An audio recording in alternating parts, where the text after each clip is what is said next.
height গিয়ে তো ওগুলো বিষয় না শুনতে পারবো তুমি তোর দায়িত্ব তুমি জান দেওয়ার কাছে যেন ভাই কাল দেখতে গেলে কি হয়েছে তুমি তো বুঝবে তার বুঝবি এই ব্যাপারে বুঝবি যে তুই রাজি হ আমার হারে খাওয়ার যাওয়ার দরকার নাই নিয়ে এসে রাখেন না বুঝতে পারছি ফলমূল ভালো করেছে মোটামুটি 8-900 টাকার খালি ফলমূল লেগেছে সব সময়টা মেরে নিয়েছিল 8-900 টাকার ফলমূল মিষ্টি সব খালি ভাত ভাত ওই মাস্তান হাত পা পিছে উঠবে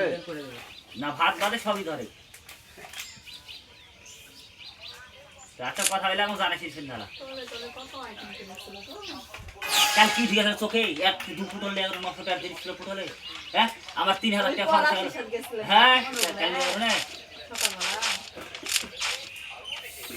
মান সম্মান করা লাগবে না